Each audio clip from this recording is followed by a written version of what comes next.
Unahin na natin, kumbachero, si Customs Commissioner Ariel Nepomuceno. Dahil baka maiwan siya ng aeroplano. Commissioner, magandang morning. Si Katunying po at saka si Ka Jerry. Magandang umaga po, Katunying, Ka Jerry. Sa ating mga kababayan, good morning din po. Opo, gusto lang po naming malaman kung may mga dumarating pa po ba ng mga imported na fuel, petroleum products mula sa abroad, ayon po sa inyong record? Po, kung pagbabasihan po natin yung dami ng mga pumasok, normal nga po Actually, kung ibabase po natin pumasok nung mula January 1 hanggang nitong March 20, official report po sa amin. Ang pumasok po ay pagsasama-samahin po natin iba't ibang klase po, diesel, gasolina, lahat po na aviation gas, LPG, kerosene, 4 million, mahigit po, 4,035,143 metric tons. Ito po ay mas malaki po ng 315,833 metric tons kung kukumpara po sa pumasok sa parehong panahon ng isang taon po. Anong petsa po ito? Commissioner? January 1 po ng taon na to hanggang March 20. Hanggang nung Biyernes lang. Araw lang po nakaliwan. Oo.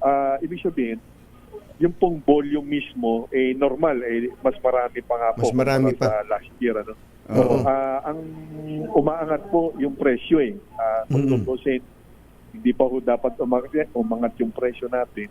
Kaya tama naman po, wala ho tayong crisis. Pagdating po sa volume po, sa supply. Sa supply po. Normal po yung volume natin. Of course, tingnan mo natin mga susunod na araw at nakabantay naman po ang BOC. Araw-araw po kaming naka-observa at nagre-report po sa amin ang lahat ng aking mga tauhan. Bukod ho dyan sa mula nung hanggang Friday, March 20, na nakadaong na dyan ang mga pumasok na dyan, meron pa ho, yan ba may mga coordination na paparating pa lang? Meron ho bang gano'n na paparating pa lang ay naka-coordinate na sa inyo at kung meron man gaano karami? Sa mata po ng BOC, nalalaman lang po namin pag nag-file na po sila ng entry ho nila. So, yun lang po ang kaya naming alamin. Subalit sa Department of Energy, meron po silang ibang mga pag-uulat doon na nalalaman ho nila yung mga pag-order po, yun ang pagkakalam po. Pero sa amin po, once na nag-file pa lang po, nalalaman na doon pa lang ho namin malalaman.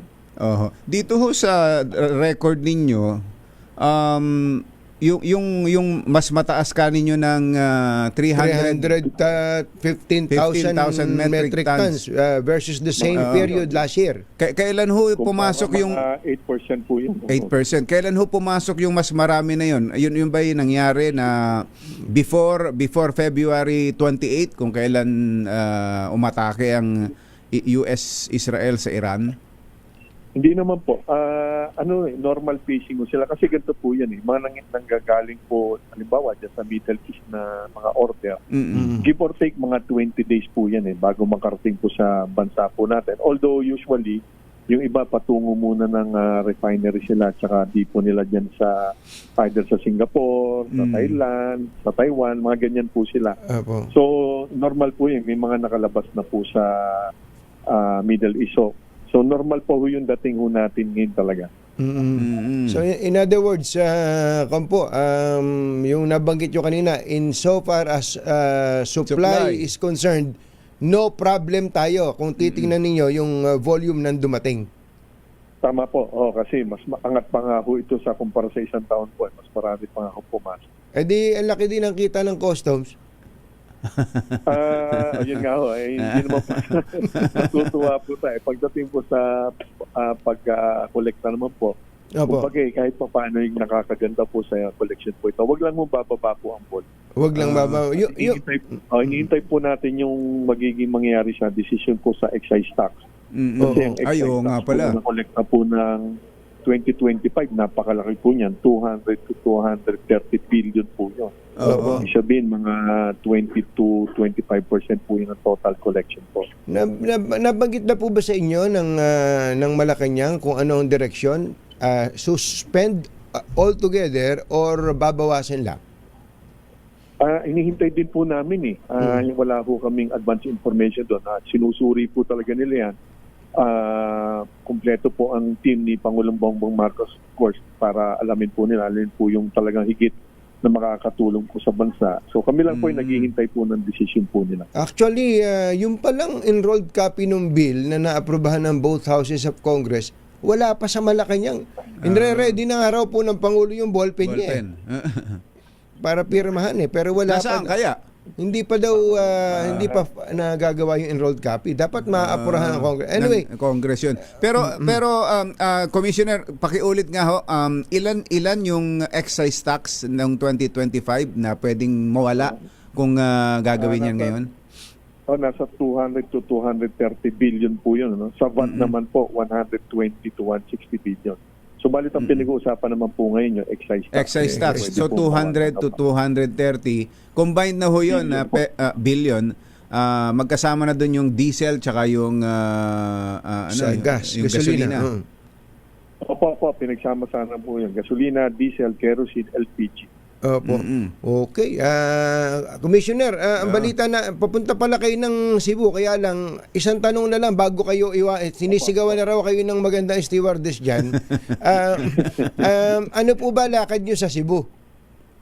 Yung pong kasing problema po, suliranin po na ating mga OFW sa kanilang mga balikbayan boxes na iniwan po. Inabandonan ng kanilang mga importers at forwarders.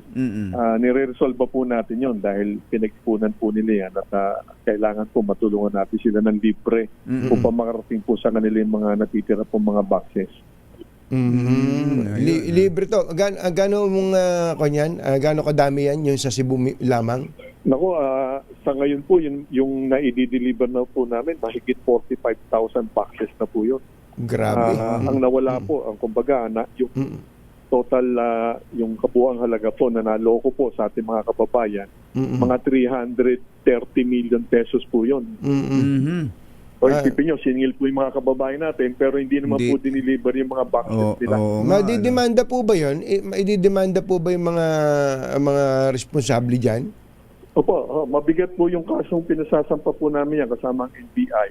Ano po yan? Large-scale estafa through cybercrime. So pag nagtuloy-tuloy na po yan, yung mga lokal na mga kumpanya dyan, Nobel po yan pag pumasa po kami sa piskal, hanggang 40 po. At ang pinipilit po namin idugtong po yung mga kapartners po nila sa abroad. Anong kumpanya ulit yan, Commissioner? Nako, nawala. Hello? Pakiulit po. Go ahead po. 11 kumpanya po yan. Ang pinakamalaki po dyan, yung Makati Express. Makati Express. Ayun. Iba pa. At 10 iba pa. At 10 iba pa. Okay.